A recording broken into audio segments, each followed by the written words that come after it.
আজকে আমরা শিখব কমপ্লেক্স নাম্বারের কিছু প্রবলেম, যেটা বংশীধর সাহু স্যারের বই থেকে নেওয়া হয়েছে। কোশ্চেন নাম্বার 31 থেকে আমরা আলোচনা শুরু করব। দেখা যাক কত দূর করা যায়। এখানে বলছে which of the following is correct. nth roots of ইউনিটির ব্যাপারে একটা কোশ্চেন দিয়েছে। তো nth রুটস অফ ইউনিটি সম্পর্কে আমরা জানি যে nth রুটস অফ ইউনিটিগুলো এই ফরম্যাটে লেখা যায় cos 2k pi by n plus i sin 2k pi by n। K এর মান 0 থেকে শুরু হয় এবং nth রুটস অফ ইউনিটি তার মানে n-1 অবধি শেষ হবে। এটা হলো প্রত্যেকটা nth roots of unity solve করলে আমরা জানি যে nটা রুট পাওয়া যাবে। প্রত্যেকটা রুটকে এইভাবে এক্সপ্রেস করা যায়। তাহলে এই রুটের আমি নিয়েছি মডিউলাস নিয়েছি। তাহলে মডিউলাস নির্ণয় করা তোমরা জানো যে স্কোয়ার রুট দিতে হবে, রিয়েল পার্টের বর্গ করতে হবে আর ইমাজিনারি পার্টের বর্গ করতে হবে। আমরা জানি প্রত্যেকে cos square theta plus sine square theta 1 হয়, তার মানে 1 হচ্ছে। তার মানে এই যে মডিউলাস, এই মডিউলাসটা 1 হচ্ছে। তাহলে জেডকে -0 যদি মডিউলাস এরকম লিখি, তাহলে এটা দেখো অ্যাকচুয়ালি সার্কেলের ইকুয়েশন কেমন লিখি, modulus of Z minus A is equal to R. তাহলে এটা সেন্টার হয়, আরটা রেডিয়াস হয়। তাহলে এখানে বোঝা যাচ্ছে যে জেডকে প্রত্যেকটা রুট 0কে সেন্টার করে 1 রেডিয়াসের সার্কেলের মধ্যে থাকবে। জেডকে দিয়ে ইন জেনারেল একটা করে দিয়েছে, তার মানে প্রত্যেকটা nth রুটস অফ ইউনিটি একটা ইউনিট সার্কেলের মধ্যে থাকবে। তাহলে সেই অনুযায়ী দেখো অপশানগুলো তোমরা দেখে নাও।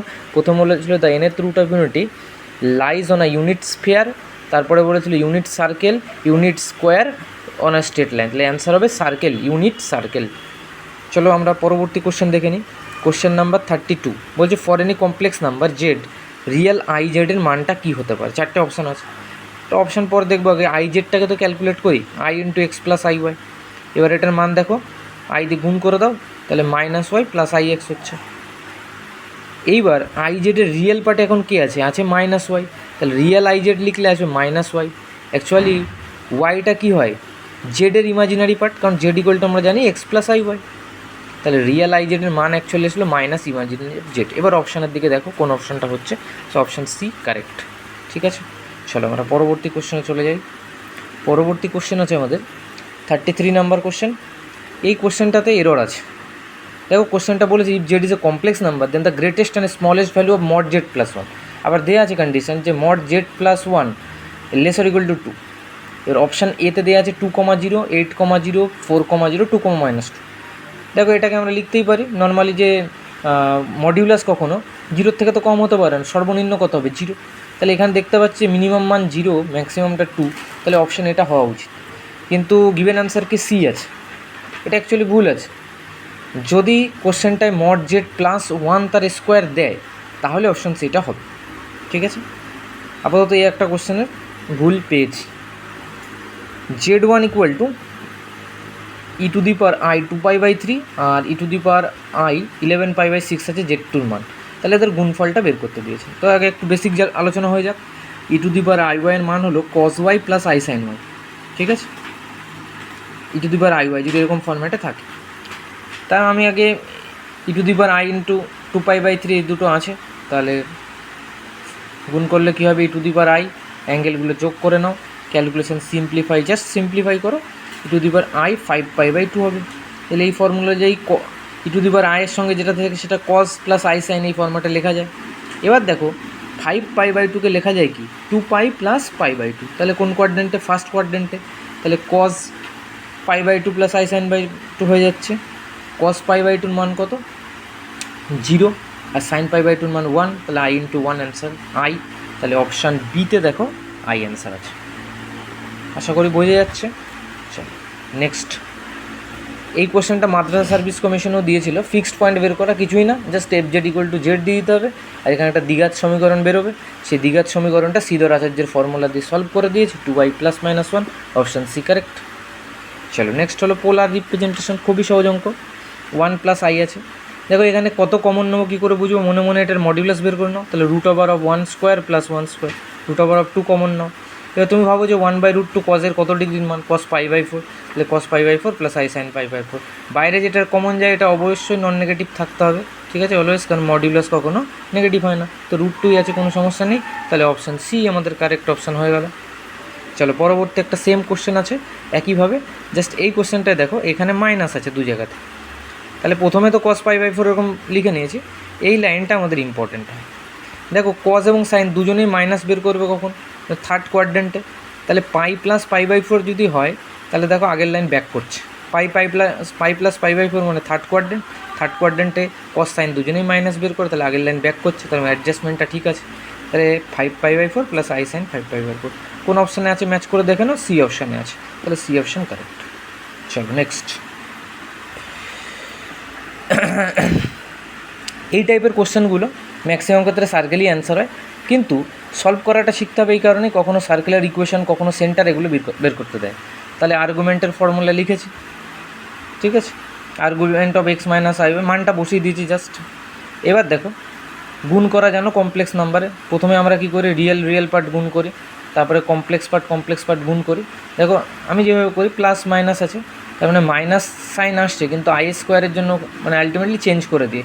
যখন কমপ্লেক্স পার্ট করছি দেখছি প্লাস মাইনাসে কত হচ্ছে, মাইনাস, লিখে দেবো কি প্লাস ওয়াই স্কোয়ার। পরের বার কী করতে হবে, একটা রিয়েল একটা কমপ্লেক্স, এবার কমপ্লেক্সের গুণ যে যার মতো সুবিধা মতো করো, অসুবিধা নাই। চলো এইবার এখানে যখন আমি আর্গুমেন্ট নির্ণয় করতে যাবো, তাহলে ট্যান ইনভার্স বি বাই এ, মানে ওপরে হবে আমার ইমাজিনারি পার্ট, নিচে হবে আমার রিয়েল পার্ট, ঠিক আছে।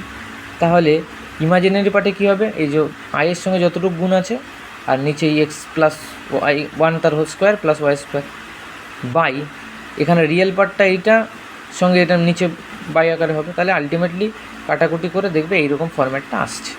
আর এখানে ট্যান ইনভার্সটা ওদিকে চলে গেছে, tan pi by four, tan pi by ফোরের মান 1 হয়, সিম্পলিফাই করো, দেখো এটা একটা সার্কেলের ইকুয়েশন।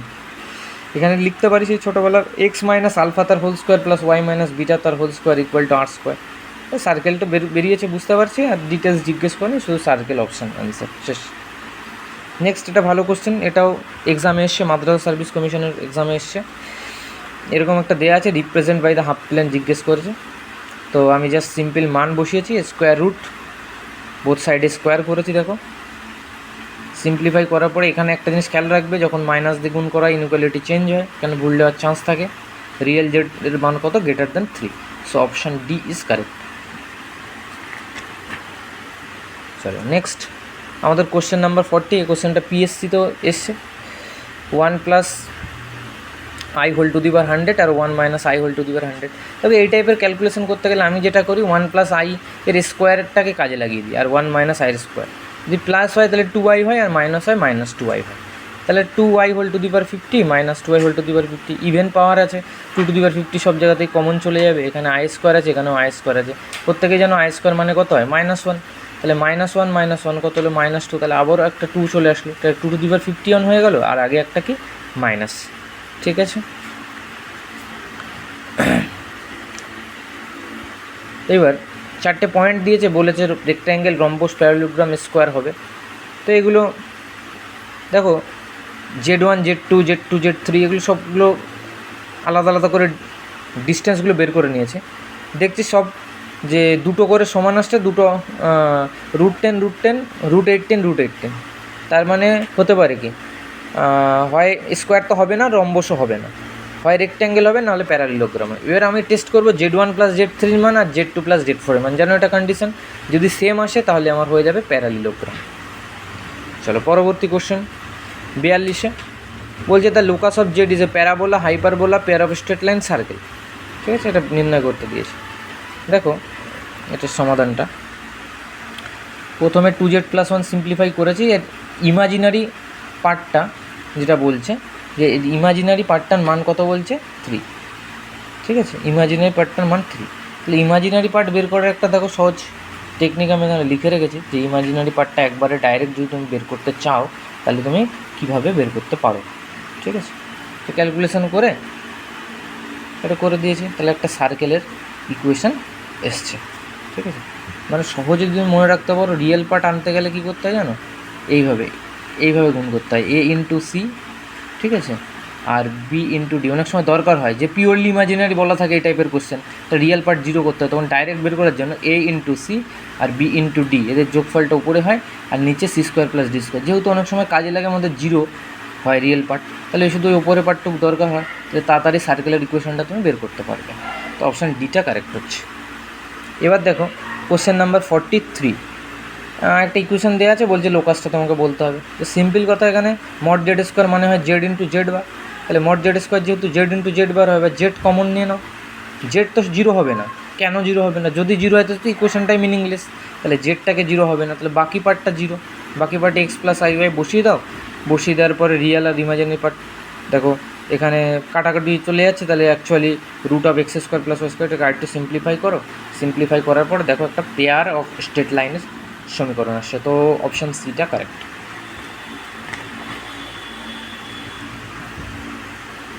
কোশ্চেন নাম্বার 44 বলছে Z1 Z2 B any non zero complex number such that modulus of Z1 plus Z2, এই টাইপের অনেকগুলো কোশ্চেন আছে যেগুলো পিএসসি বিভিন্ন এক্সামে এসছে, এসএসসির জন্য important. Then argument of Z1 minus argument of Z2 বের করতে হবে, যেটা দেওয়া আছে ওটাকে সিম্পলিফাই করো স্কোয়ার লাগিয়ে বোথ সাইডে, তাহলে এখান থেকে cos θ1 মাইনাস θ2 মানটা দেখো 1 আসে, তাহলে cos θ1 মাইনাস θ2 1 কখন হবে, π/2 তো হবে, ঠিক আছে। এইবার তাহলে θ1 মাইনাস θ2 π/2, এটা অ্যাকচুয়ালি প্রিন্সিপাল ভ্যালু, তো এর জেনারেল কেসটাও করা যেতে পারতো এখানে, ঠিক আছে, অনেক সময় এক্সামের জেনারেল কেসটাও আসে, ঠিক আছে। চলো এবার একটা কোশ্চেন দিয়েছে Z1 আর Z2 সমান আর argument of Z1 equal to minus argument of Z2, তাহলে Z1 Z2 সম্পর্কে তোমায় বলতে হবে যেটা কারা, তাহলে Z1টাকে তুমি ধরে নাও আর cos θ1 প্লাস আই সাইন θ1, কেন আর ধরলাম, কারণ Z1 Z2 দুজনের মডিউলাস সমান, তাহলে Z2তেও আর দিয়ে ধরবো, জাস্ট অ্যাম্পলিটিউডের জায়গায় মানে আর্গুমেন্টের জায়গায় তোকে একটা মাইনাস দিয়ে ধরতে বলছে, তাহলে সেম ওখানে যদি θ1 হয় এখানে মাইনাস θ1 হবে, এবার তোমরা প্রত্যেকে জানো যে cos মাইনাস অ্যাবজর্ব করে সাইন মাইনাস বের করে দেয়। এবার এটাই অ্যাকচুয়ালি দেখো যে Z1 যাকে লিখেছি, ঠিক আছে, এইটা যদি আমি লিখি যে cos θ1 মাইনাস আই সাইন θ1, তাহলে এটা Z1 বার, ঘুরিয়ে ফিরিয়ে বলতে পারো যে Z2 ইকুয়াল টু Z1 বার এখানে লেখা উচিত ছিল, তো অপশান সিটাই দেখো কারেক্ট, মানে একটু কমপ্লেক্স কনজুগেট অ্যাকচুয়ালি, মানে Z2 ইকুয়াল টু আসছে Z1 বার, এখানে একটু ঘুরিয়ে লিখতে হবে এটা Z2 equal to Z1 bar.